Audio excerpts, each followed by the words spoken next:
നമ്മുടെ പ്രധാനമന്ത്രി നരേന്ദ്രമോദിജിയുടെ ഏറ്റവും പുതിയ ഇൻസ്റ്റാഗ്രാം റീൽ കണ്ടായിരുന്നോ? അർദ്ധരാത്രിക്കായി ഇറങ്ങിയത്.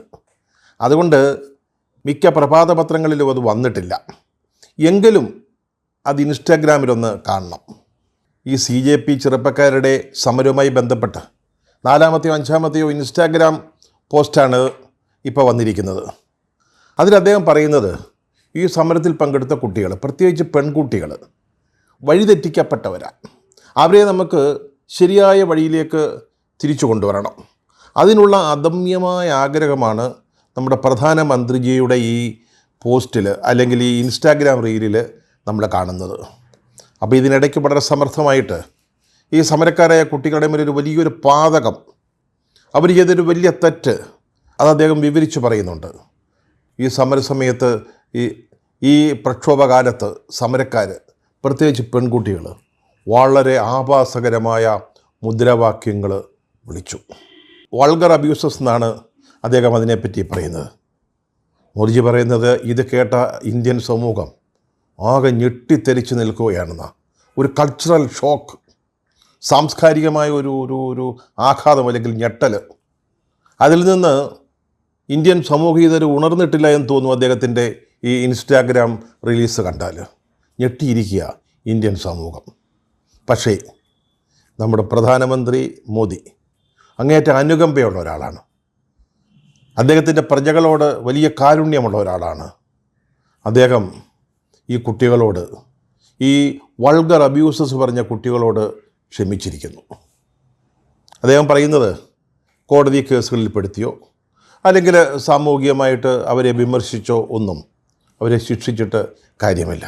അവരെ നമ്മൾ നേർവഴിക്ക് നടത്താനുള്ള ശ്രമങ്ങളാണ് വേണ്ടത്. ഈ സമരത്തിൽ പങ്കെടുത്ത ആളുകൾ, കുട്ടികൾ, പ്രത്യേകിച്ച് പെൺകുട്ടികൾ, അവരൊന്നും കുഴപ്പക്കാരല്ല. അവരൊക്കെ തെറ്റായ വഴിയിലൂടെ നയിക്കപ്പെടുന്നവരാണ്, മിസ്ഗൈഡഡ് പീപ്പിൾ എന്നാണ് അദ്ദേഹം പറഞ്ഞിരിക്കുന്നത്. അപ്പോൾ നമ്മളെന്താ ചെയ്യേണ്ടത്? അവരെ ശരിയായ വഴി കാണിച്ചു കൊടുക്കണം. അവരെ നമ്മൾ ചേർത്ത് പിടിക്കണം. അന്നേരവും അദ്ദേഹം പറയുന്നുണ്ട്, ഇതത്ര എളുപ്പത്തിൽ നടക്കുന്ന കാര്യമല്ല, കുറച്ച് ബുദ്ധിമുട്ടുള്ളൊരു കാര്യമാണ്, എങ്കിലും നമ്മളത് ചെയ്യണം. അദ്ദേഹത്തിൻ്റെ പരേതയായ അമ്മയെക്കുറിച്ച് പോലും വളരെ മോശപ്പെട്ട മുദ്രാവാക്യങ്ങൾ വിളിച്ചുവെന്ന് അദ്ദേഹം പറയുന്നുണ്ട്.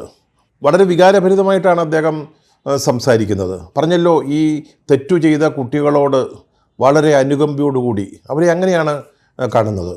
അല്ലാതെ ഒരു വലിയ സമരത്തിൽ അതിശക്തരെന്ന് ഭാവിച്ചിരുന്ന, അല്ലെങ്കിൽ അപരാജിതരെന്ന് കരുതിയിരുന്ന, അജഞ്ചലരെന്ന് വാഴ്ത്തുപാട്ടുകാർ വിശേഷിപ്പിച്ചിരുന്ന ഒരു സർക്കാരിനെ, മോദിയുടെ ഗവൺമെൻറ്റിനെ, അമിത്ഷായുടെ സർക്കാരിനെ, അവരെയൊക്കെ തോൽപ്പിച്ചവരാണ് ഈ കുട്ടികളെന്നുള്ള ഒരു വിഷമവും നമ്മുടെ മോദിജിയുടെ വാക്കുകളിലില്ല. അവരുടെ മുമ്പിൽ സർക്കാരിന് കീഴടങ്ങേണ്ടി വന്നു. അതൊരു വസ്തുതയാണത്. അത് ഇന്ത്യയും ലോകവും മനസ്സിലാക്കിയ ഒരു കാര്യമാണ്. പക്ഷേ അതിൻ്റേതായ യാതൊരു വിഷമങ്ങളും, നമ്മളെ തോൽപ്പിച്ചവരാണല്ലോ ഈ കുട്ടികൾ എന്ന ചിന്തയൊന്നും നമ്മുടെ മോദിജിക്കില്ല. മോദിജി രാഹുൽ ഗാന്ധിയെ പോലൊന്നുമല്ല. രാഹുൽ ഗാന്ധിയൊക്കെ ഇത്തരം കുട്ടികളെ സപ്പോർട്ട് ചെയ്യുക, പിന്താങ്ങുകയാണ്. അദ്ദേഹം എന്താ പറയുന്നത്? മോദിയും അമിത്ഷായും ഒക്കെ ഇന്ത്യയുടെ ഭൂതകാലത്തിൻ്റെ പ്രതിനിധികളാണെന്നാണ്. നമ്മുടെ കുട്ടികൾ നമ്മുടെ ഭാവിയാണ്. നമ്മുടെ ഭാവിയോട് കളിക്കുമ്പോൾ സൂക്ഷിച്ചു വേണം എന്നൊക്കെയാണ് രാഹുൽ ഗാന്ധി പറയുന്നത്. ഏതാണ്ട് അതേ ഭാഷയിലാണ് മല്ലികാർജുന ഖാർഗെയും സംസാരിക്കുന്നത്. പക്ഷേ BJP അങ്ങനല്ല, അല്ലെങ്കിൽ മോദിജി അങ്ങനല്ല. സർക്കാരിനെ തോൽപ്പിച്ച കുട്ടികളോടുള്ള ആ സ്നേഹം, കരുതൽ, അവരെ ചേർത്ത് പിടിക്കാനുള്ള ആ മനസ്സ്, അതാണ് ഈ റീലിൽ, ഇൻസ്റ്റാഗ്രാം റീലിൽ, പുതിയ റീലിൽ നമ്മൾ കാണുന്നത്. കുട്ടികളോട് അദ്ദേഹം വളരെ വാചാലമായിട്ട് സംസാരിക്കുന്നുണ്ട്. നമുക്ക് നമ്മുടെ സ്വപ്നങ്ങളുമായിട്ട് മുന്നോട്ട് പോകാം. രാജ്യം പുരോഗമിച്ചുകൊണ്ടിരിക്കുകയാണ്, ഇനിയും പുരോഗമിക്കാനുണ്ട്. നിങ്ങളും ഇനിയും കൂടുതൽ മുന്നോട്ട് വളർന്നു വരേണ്ടതുണ്ട്. നമുക്ക് ഒന്നിച്ച് മുന്നോട്ട് നീങ്ങാം. നിങ്ങൾക്കും പുരോഗതി ഉണ്ടാകണമെന്നാണ് എൻ്റെ ആഗ്രഹം. ഞാൻ നിങ്ങൾക്ക് വേണ്ടിയാണ് ജീവിക്കുന്നത്, നിങ്ങൾക്ക് വേണ്ടിയാണ് പ്രവർത്തിക്കുന്നത്. അദ്ദേഹം പറഞ്ഞിരിക്കുക. ഒന്ന് ആലോചിച്ച് നോക്കി, നമ്മളിങ്ങനെ ഒരു പ്രധാനമന്ത്രിയെ കണ്ടിട്ടുണ്ടോ? ഓരോ നിമിഷവും ഈ രാജ്യത്തെ ജനങ്ങൾക്ക് വേണ്ടി ജീവിച്ചുകൊണ്ടിരിക്കുന്ന, അല്ലെങ്കിൽ അദ്ദേഹത്തിന് വേണ്ടി മാത്രം പ്രവർത്തിക്കുന്ന, പ്രത്യേകിച്ച് ഈ ജൻസി കുട്ടികൾക്ക് വേണ്ടി ജീവിക്കുകയും പ്രവർത്തിക്കുകയും ചെയ്യുന്ന ഒരു പ്രധാനമന്ത്രി. കുട്ടികളൊന്ന് ആലോചിച്ച് നോക്കണം. ഈ പ്രധാനമന്ത്രിയോടാണ് നിങ്ങൾ മത്സരിക്കാൻ പുറപ്പെട്ടത്. അദ്ദേഹത്തെക്കുറിച്ചാണ് നിങ്ങൾ മുദ്രാവാക്യങ്ങൾ വിളിച്ചത്. അദ്ദേഹത്തെയും അദ്ദേഹത്തിൻ്റെ സർക്കാരിനെയുമാണ് വിമർശിച്ചത്. പക്ഷേ അതിൻ്റെ കാലുഷ്യമൊന്നും മോദിജിയുടെ വാക്കുകളില്ല കേട്ടോ. നിങ്ങളോട് അദ്ദേഹം ക്ഷമിച്ചിരിക്കുക. നിങ്ങളെ കൂടെ ചേർത്ത് കൊണ്ടുപോകാനാണ് അദ്ദേഹം ആഗ്രഹിക്കുന്നത്, ചേർത്ത് പിടിക്കാൻ. അദ്ദേഹം ഈ ഇന്ത്യയെ മുന്നോട്ട് നയിക്കുമ്പോൾ നിങ്ങളും അദ്ദേഹത്തോടൊപ്പം ഉണ്ടാകണം. അദ്ദേഹത്തിൻ്റെ സഹായത്തിന് നിങ്ങളുണ്ടാവണം. അതാണ് അദ്ദേഹം ആഗ്രഹിക്കുന്നത്. ഇതുപോലെ ഒരു സമീപനമെടുക്കുന്ന ഒരു ഭരണാധികാരി, യേശുക്രിസ്തു പണ്ട് പറഞ്ഞിട്ടുണ്ട്, ഇടത് കവിളത്തടിച്ചാൽ വലത് കവിളൂടെ കാണിച്ചു കൊടുക്കണമെന്ന്. ഏതാണ്ട് അതുപോലെയാണ് സർക്കാരിനെ മുട്ടുകുത്തിച്ച ഒരു വിഭാഗം ആളുകളോട് ക്ഷമിക്കുകയാണ് അദ്ദേഹം ചെയ്തിരിക്കുന്നത്. ഒന്ന് ആലോചിച്ച് നോക്കി. അതിനോട് ആ രീതിയിൽ പ്രതികരിക്കുകയല്ലേ നമ്മുടെ കുട്ടികൾ ചെയ്യേണ്ടത്. അതുകൊണ്ട് നിങ്ങളെ ശരിയുടെ വഴിയിലേക്ക് വരണം. അദ്ദേഹം പറഞ്ഞിട്ടുണ്ട്, നിങ്ങളെ ശരിയുടെ വഴിയിലേക്ക് കൊണ്ടുവരിക അത്ര എളുപ്പമുള്ളതല്ലെന്ന്. കാരണം അദ്ദേഹത്തിന് അറിയാം നിങ്ങൾ എന്തുകൊണ്ടാണ് സമരം ചെയ്തത്, നിങ്ങളെ അതിന് പ്രേരിപ്പിച്ചത് എന്താണെന്ന് അദ്ദേഹത്തിന് അറിയാം. അതുകൊണ്ടാണ് മോദിജി പറയുന്നത് കുറച്ച് ബുദ്ധിമുട്ടുള്ള കാര്യമാണ്, എങ്കിലും അവരെ ശരിയുടെ വഴിയിലേക്ക് കൊണ്ടുവരണം. ഈ ശരിയുടെ വഴി എന്ന് പറഞ്ഞാൽ എന്താ? അതാണ് നിങ്ങൾ മനസ്സിലാക്കേണ്ടത്. കുട്ടികൾ BJPയുടെ വഴിയാണ്. നിങ്ങൾ BJP ആവണം. അഭിജിത്ത് ദീപ്ക തന്നെ കഴിഞ്ഞ ദിവസം പറഞ്ഞു അദ്ദേഹത്തിനൊരു ഭീഷണിയുണ്ടെന്ന്. ഒന്നുകിൽ BJPയിൽ ചേരുക, അല്ലെങ്കിൽ അതിൻ്റെ പ്രത്യാഘാതങ്ങൾ അനുഭവിക്കുക എന്നുള്ളത്. മോദിജി അങ്ങനെ പ്രത്യാഘാതങ്ങളെക്കുറിച്ചൊന്നും പറയുന്നില്ല. നിങ്ങളോട് വളരെ സ്നേഹമിശ്രണമായിട്ട് വാത്സല്യത്തോടു കൂടിയാണ് പറയുന്നത്. ശരിയായ വഴിയിലേക്ക് വരിക, അതായത് BJPയുടെ വഴിയിലേക്ക് വരിക. അദ്ദേഹം നേതൃത്വം കൊടുക്കുന്ന പുരോഗമനപരമായ കാര്യങ്ങളിൽ പങ്കാളികളാകുക എന്ന് പറഞ്ഞാൽ BJPക്കാരായിട്ട് പ്രവർത്തിക്കുക. അതാണ് നിങ്ങൾ ചെയ്യേണ്ടത്. അതാണ് കാലഘട്ടത്തിൻ്റെ ആവശ്യം. അതാണ് മോദിജി പറയുന്ന ഒരു ഇത്. ഇവിടെ സമർത്ഥമായിട്ട് ഈ കുട്ടികളുടെ മേൽ, പ്രത്യേകിച്ച് പെൺകുട്ടികളുടെ മേലൊരു വലിയൊരു കുറ്റാരോപണം അദ്ദേഹം ചാർത്തുന്നുണ്ട്. അത് നമ്മൾ നേരത്തെ പറഞ്ഞു.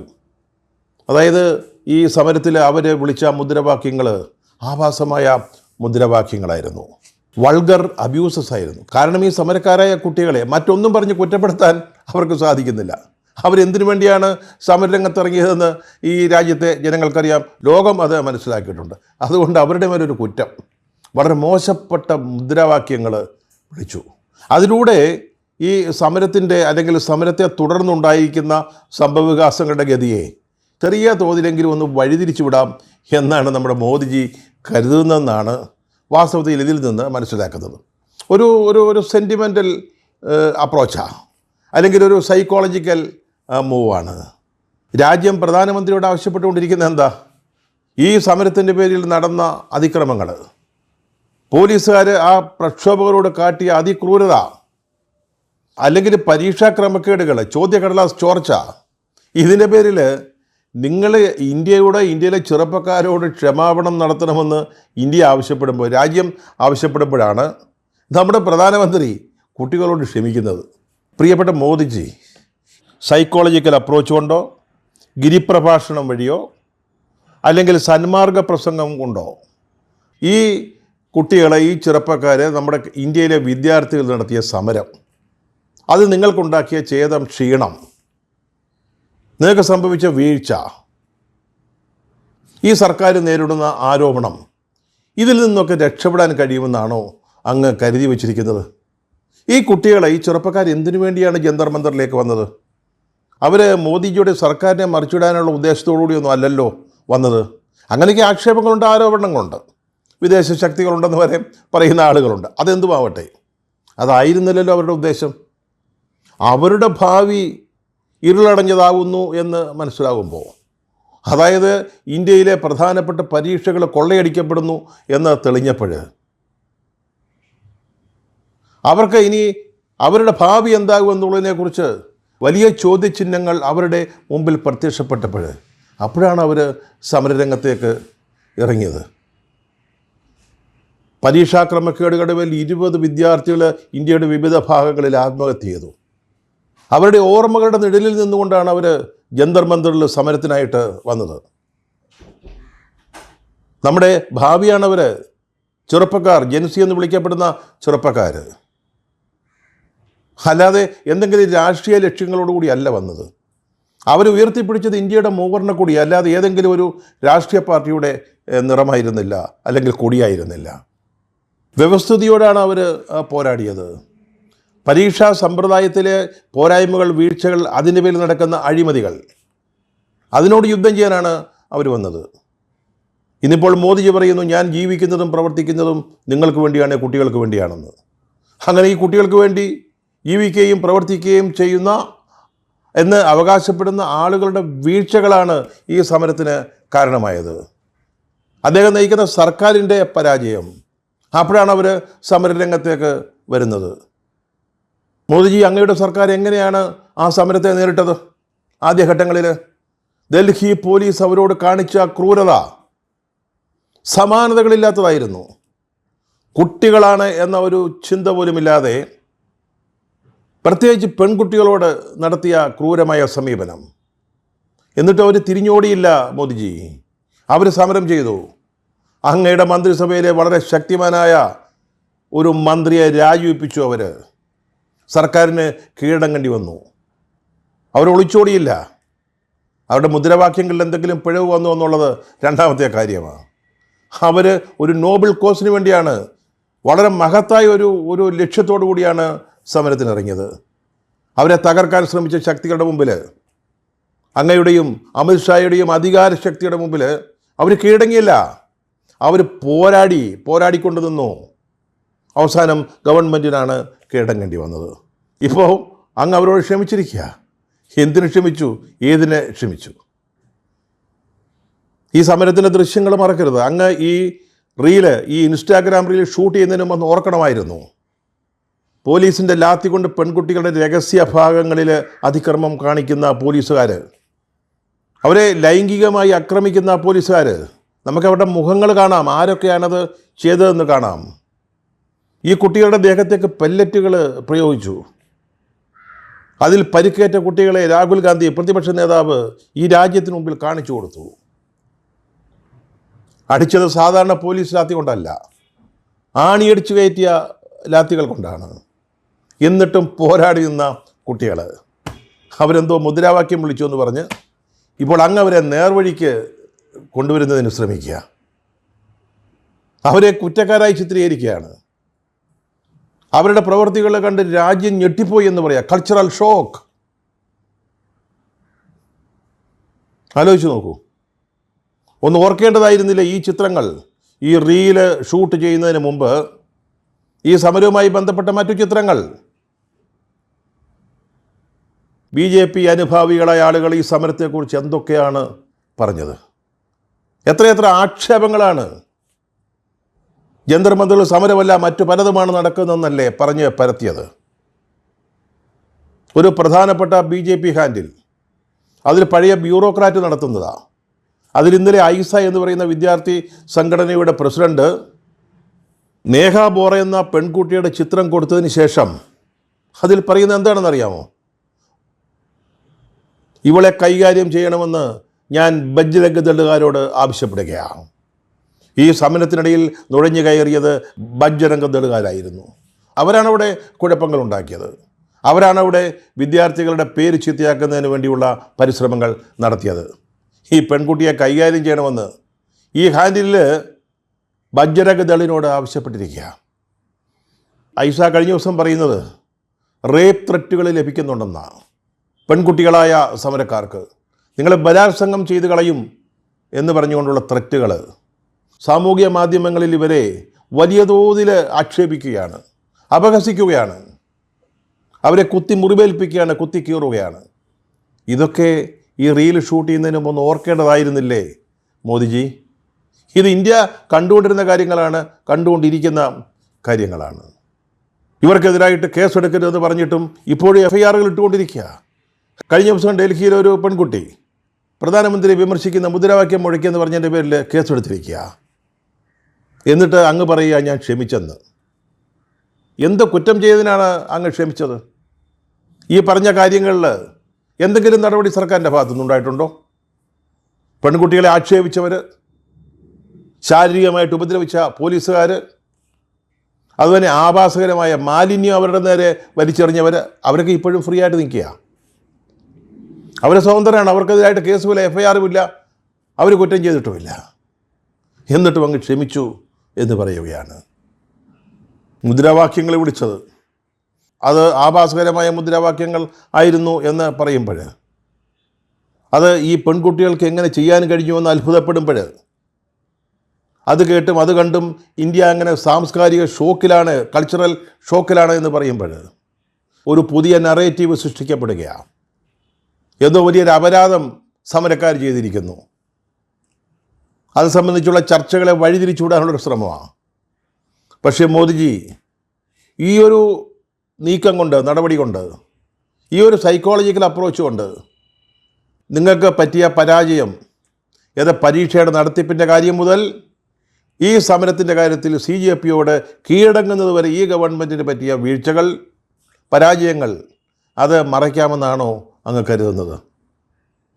കാലം മാറി മോദിജി. അമ്പലവും മസ്ജിദും കാണിച്ച് മതവിശ്വാസം ഉയർത്തിക്കാട്ടി വ്യത്യസ്ത വിഭാഗങ്ങളെ ഭിന്നിപ്പിച്ച് രാഷ്ട്രീയ ലാഭം കൊയ്യുന്ന കാലം കഴിഞ്ഞു. ഇപ്പോൾ ചെറുപ്പക്കാർ നേരായ വഴിയിൽ ചിന്തിച്ചു തുടങ്ങി. അപ്പോഴാണ് അങ്ങ് പറയുന്നത് അവരെ നമ്മൾ നേരായ വഴിക്ക് കൊണ്ടുവരണമെന്ന്. അവർ നേരെയാണ് ചിന്തിക്കുന്നത്. അവർ രാഷ്ട്രീയ താല്പര്യങ്ങളോടെ അല്ല എന്തെങ്കിലും അഭിപ്രായം പറയുന്നത്. അവർക്ക് അവരുടെ ഭാവി, അതിലൂടെ ഇന്ത്യയുടെ ഭാവി, അതാണ് നമ്മൾ മനസ്സിലാക്കേണ്ടത്. ഈ ചെറുപ്പക്കാരാണ് രാജ്യത്തിൻ്റെ ഭാവി. അവരെ ഈ പുതിയ സൈക്കോളജിക്കൽ മൂവ് ഉപയോഗിച്ച് അല്ലെങ്കിൽ സെൻറ്റിമെൻ്റൽ ശ്രമങ്ങളിലൂടെ അവരെ തോൽപ്പിക്കാമെന്നോ, അവരുടെ മേൽ വിജയം നേടാമെന്നോ, അല്ലെങ്കിൽ അവരെ BJPയുടെ വഴിയിലേക്ക് കൊണ്ടുവരാമെന്നോ അങ്ങ് ആഗ്രഹിക്കുന്നുവെങ്കിൽ അങ്ങ് നിരാശപ്പെടുകയായിരിക്കും ഫലം. അങ്ങ് ആദ്യം ചെയ്യേണ്ടത് ഇൻസ്റ്റാഗ്രാം വഴി രാജ്യത്തോട് സംവദിക്കുന്ന ഏർപ്പാട് അവസാനിപ്പിക്കണം. മൻ കി ബാത്ത് അല്ല ഇത് ഈ രാജ്യം നേരിടുന്ന പ്രശ്നങ്ങളെക്കുറിച്ചാണ് അങ്ങ് സംസാരിക്കുന്നത്. പാർലമെൻറ്റ് നടന്നുകൊണ്ടിരിക്കുക. അങ്ങും അമിത്ഷായൊക്കെ പാർലമെൻറ്റിൽ വരണം, അവിടെ സംസാരിക്കണം, ഗവൺമെൻറ്റിന് പറയാനുള്ളത് പറയണം. അവിടെ ചോദ്യങ്ങളുണ്ടാവും. അതാണല്ലോ ജനാധിപത്യത്തിൻ്റെ രീതി. ചോദ്യങ്ങളുണ്ടാവും, ചോദ്യങ്ങൾക്ക് മറുപടി പറയണം. അതുപോലെ തന്നെ അങ്ങ് ഇതുപോലെ ഒരു ഇൻസ്റ്റാഗ്രാം വഴി ആ സമരത്തിൽ പങ്കെടുത്ത പെൺകുട്ടികളെ വിമർശിക്കുമ്പോൾ, അവരെ നേർവഴിക്ക് നടത്തേണ്ടതിൻ്റെ ആവശ്യകതയെക്കുറിച്ച് പറയുമ്പോൾ, അവർക്ക് മാപ്പ് നൽകുമ്പോൾ, അന്ന് അങ്ങ് ഇത്തരം കാര്യങ്ങൾ ആദ്യം ബോധ്യപ്പെടുത്തേണ്ടത് അങ്ങയുടെ പാർട്ടിയിൽപ്പെട്ട നേതാക്കളുടെ മക്കളെയാണ്. ഉത്തർപ്രദേശിലെ BJP നേതാവ് വിക്രം സിംഗ്, അദ്ദേഹത്തിൻ്റെ മകൾ തേജസ്വിനി രാജേഷ് സിംഗ്, ആ പെൺകുട്ടി എന്താണ് ഇന്നലെ പറഞ്ഞത്? പുതിയ വിദ്യാഭ്യാസ മന്ത്രിയെക്കുറിച്ച്, പ്രഹ്ലാദ് ജോഷിയെപ്പറ്റി പ്രതീക്ഷയ്ക്ക് വകയില്ലാത്ത ഒരു തമാശയെന്ന് BJPയുടെ നേതാവിൻ്റെ മകളാണ് പറഞ്ഞത്. ഈ പെൺകുട്ടി ജന്തർ മന്ദറിലെ സമരത്തിൽ പങ്കെടുത്ത ആളാണ്. ആ പെൺകുട്ടിയെ കൂടെ ചേർത്താണ് അങ്ങ് ഇന്ത്യയിലെ പെൺകുട്ടികളെ വിമർശിച്ചത്, അല്ലെങ്കിൽ സമരത്തിൽ പങ്കെടുത്ത പെൺകുട്ടികളെ വിമർശിച്ചത്. BJP MP അപരാജിത സാരംഗിയുടെ മകൾ അർച്ചിത സച്ചിൻ റാഖർ ധർമ്മേന്ദ്ര പ്രധാൻ്റെ രാജി സോഷ്യൽ മീഡിയയിൽ ആഘോഷിച്ചത് ഈ രാജ്യം കണ്ടതാണ്. അസമിലെ റവന്യൂ മന്ത്രി കേശവ് മഹന്തയുടെ മകൾ ദിബിസി മഹന്ത, ആ പെൺകുട്ടി ഈ CJP സമരത്തെ പരസ്യമായി പിന്തുണച്ചുകൊണ്ട് രംഗത്ത് വന്നു. കാലം മാറുകയാണ് മോദിജി. BJP അത് മനസ്സിലാക്കണം. നിങ്ങളുടെ പഴയ തന്ത്രങ്ങൾ കൊണ്ട് ജനങ്ങളെ കൂടെ നിർത്താനാവില്ല, പുതിയ തലമുറയെ കൂടെ നിർത്താനാവില്ല. ആദ്യം സ്വന്തം പാർട്ടിയെ ബോധ്യപ്പെടുത്തുക, സ്വന്തം പാർട്ടിയിലെ പെൺകുട്ടികളെ ബോധ്യപ്പെടുത്തുക, അതിനുശേഷം സമരത്തിൽ പങ്കെടുത്ത പെൺകുട്ടികൾക്ക് മാപ്പ് നൽകാം.